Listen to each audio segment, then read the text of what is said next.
माता ब्रह्मचारिणी देवी दुर्गा के 9 स्वरूपों में दूसरा रूप है। यह स्वरूप त्याग, तपस्या और धैर्य का प्रतीक है। माता ब्रह्मचारिणी का जन्म पर्वतराज हिमालय के घर हुआ था। इनका बाल्यकाल अत्यंत सौम्य और दिव्य था। इनके हृदय में बचपन से ही भगवान शिव के प्रति गहरी श्रद्धा और प्रेम था। एक दिन जब माता पार्वती अपने महल के उद्यान में थी, तभी नारद मुनि वहां आए। उन्होंने हिमालय और उनकी पत्नी मेनका से कहा कि उनकी पुत्री पार्वती का विवाह भगवान शिव से होगा।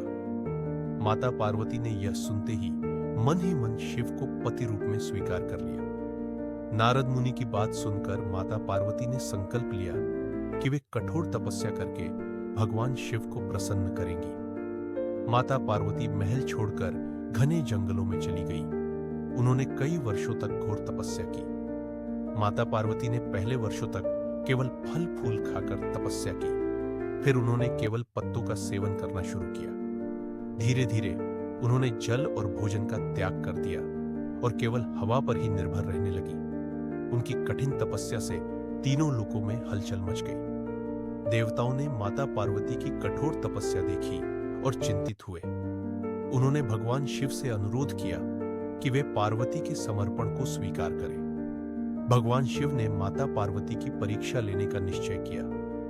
वे एक वृद्ध साधु का रूप धारण करके माता पार्वती के पास गए और उनसे पूछा कि वे इतनी कठोर तपस्या क्यों कर रही है। माता पार्वती ने उत्तर दिया कि वे भगवान शिव को पति रूप में प्राप्त करना चाहती है। साधु ने शिव को एक तपस्वी, गृहत्यागी और वैरागी बताया, लेकिन माता पार्वती अपने निश्चय पर दृढ़ रही।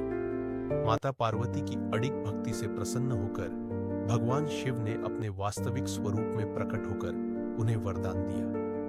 उन्होंने माता पार्वती को आशीर्वाद दिया और उन्हें अपनी अर्धांगिनी के रूप में स्वीकार किया।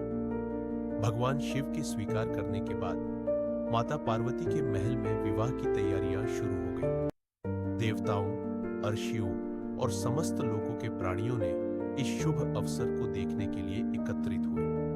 माता पार्वती की कठोर तपस्या और धैर्य को देखकर उन्हें ब्रह्मचारिणी कहा गया। उनका यह स्वरूप सभी भक्तों को तपस्या, धैर्य और संयम का संदेश देता है।